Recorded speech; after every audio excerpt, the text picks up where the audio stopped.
Good evening, all. Good morning, good afternoon, wherever you are when you see this video. Thank you for joining me, Dorothea, through an Orthodox Christian lens. It is August 7th, 2025. I have a bit to share with you.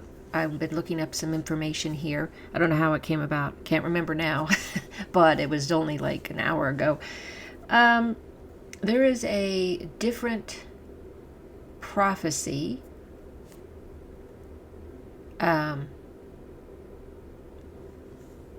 in addition, meaning it's a different one than St. Lawrence and Elder Jonah on what happens and when the war ends between Ukraine and Russia. And it has to do with some monks in Ukraine that said this. Doesn't specify the monks' names, so I don't know. Since it's more than one saying it, you usually have to go with prophecies. It has to be more than one person making the claim on a prophecy. However, the core issue seems to be the same. So, meaning still that Russia will win, and the issue with the schismatic church in Ukraine will be dealt with. However, the issue of when it starts or when it ends.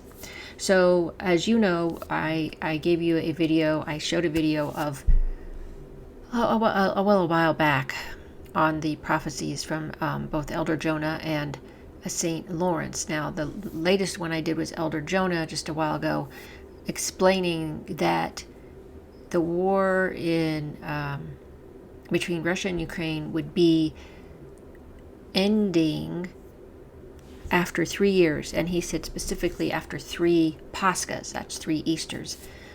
And the Orthodox Pascha was in April, I believe, this year, and that was the 3rd Pascha. So we figure it's going to be winding down here soon. Well,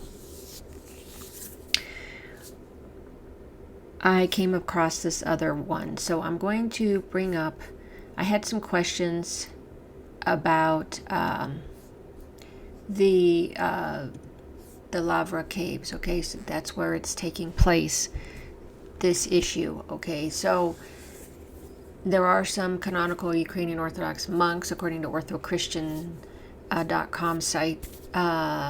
This is a compilation of their information on that, and they're still in there within the lower Lavra and the caves of the Kievan Cave Monastery. I understood that the monastery is part of those caves. I wanted to make sure I understood what all that was.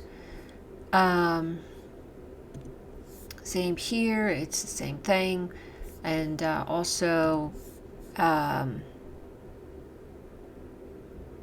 there's far caves and lower caves. Refers to the same part of this complex. It's a lower territory of the monastery located in the heart of Kiev, Ukraine.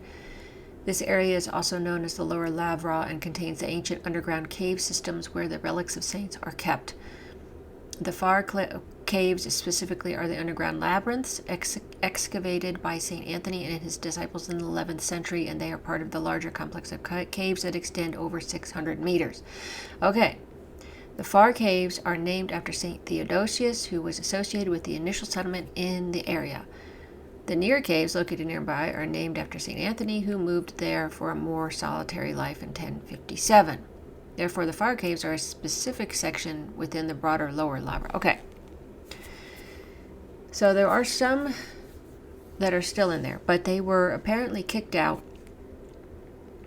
They tried to kick out all the monks, the schismatic church, and the state, the government was backing them. Okay, so they that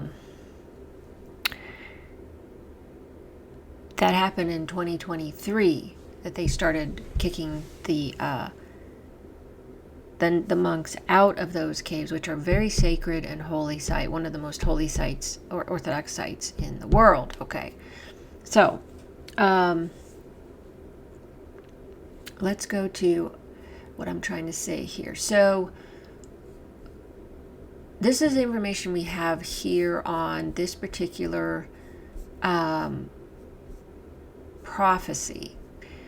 So we're going to go to, it says, Ukraine monks in 2014 prophecy. Russia will defeat Ukraine 6 months after heretics occupy Kiev monastery. They're talking about the schismatics.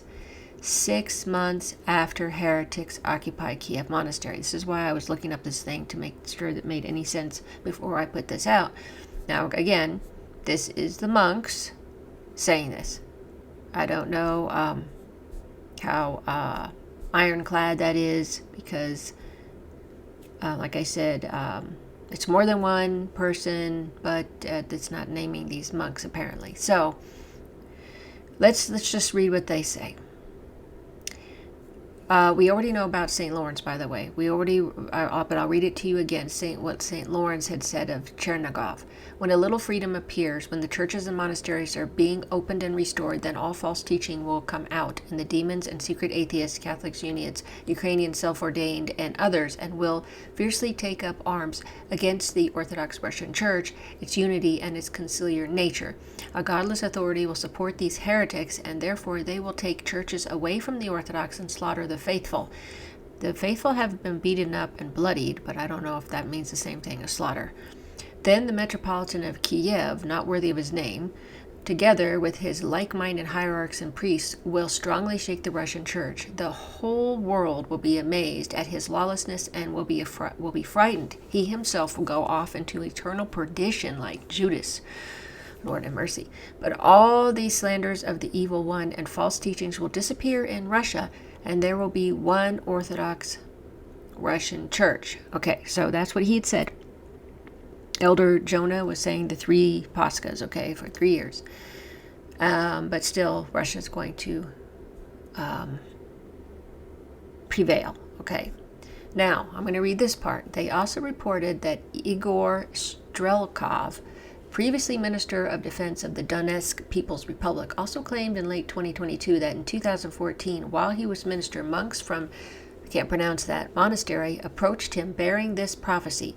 Half a year after the heretics take over the Kiev Pechersk Lavra and the caves, Russia will reunite with Ukraine as it was before, and Kiev will be liberated not just from the heretics but also all outside forces. So this article was written, shared in I believe it was 2023. Yes, so they're wondering about that. My view is okay. So they're saying half a year after the heretics take over. Okay. I'm going to go to an article that I saw on Orthodox Ortho Christian site from July 24th, 2025 in Kiev.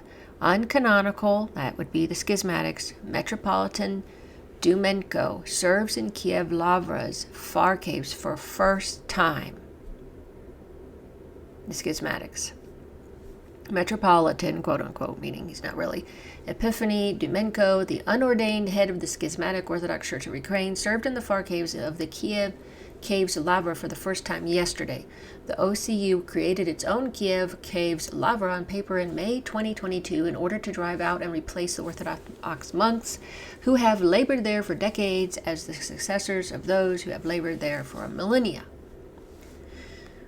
The OCU group later grew into a handful of people, led by Bishop Avrami Latish, who apostatized from the canonical Ukrainian Orthodox Church in order to become abbot of the new organization. The Kiev Caves Lavra is owned by the Ukrainian state, inherited by the Soviet Union, and on January 1st, 2023, it expelled the church from the Upper Lavra with its main cathedrals. The schismatics first served there on January 7th of that year. Now they're saying they served that in January 7th of that year, 2023.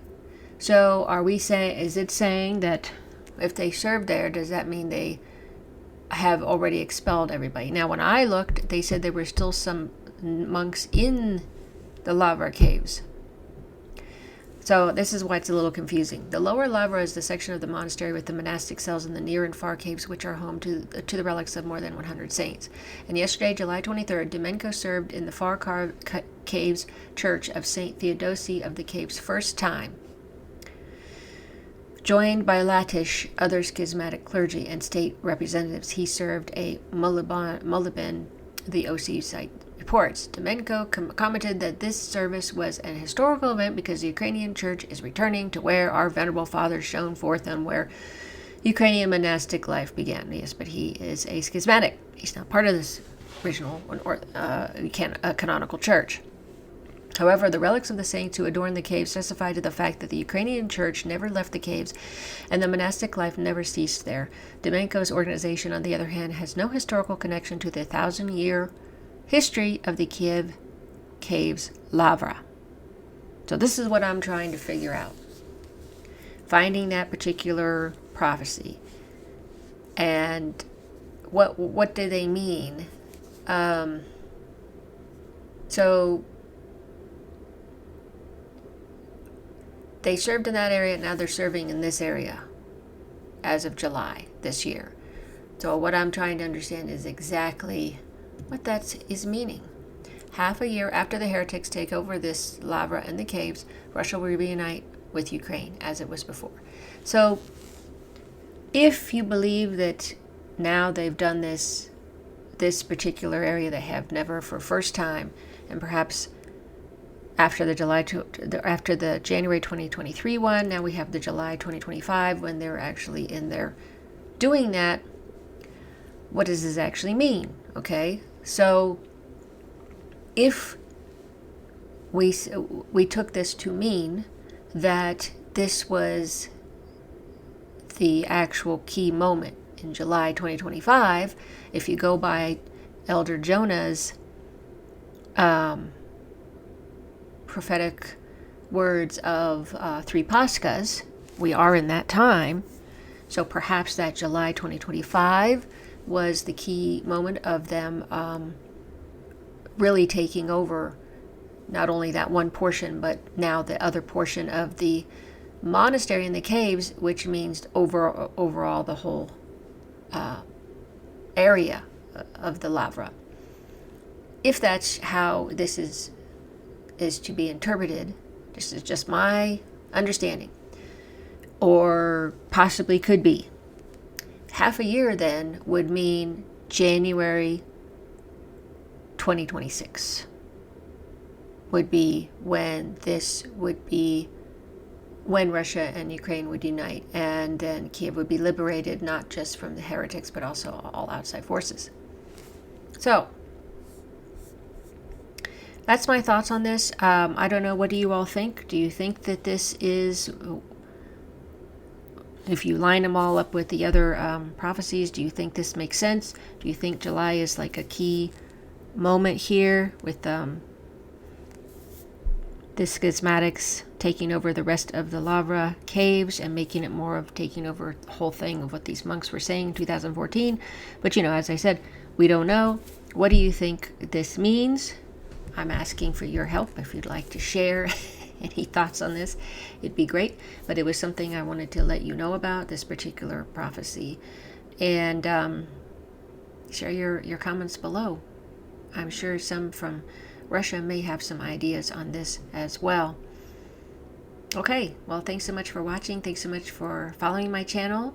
And I hope you're having a wonderful evening, morning, afternoon. Until next time.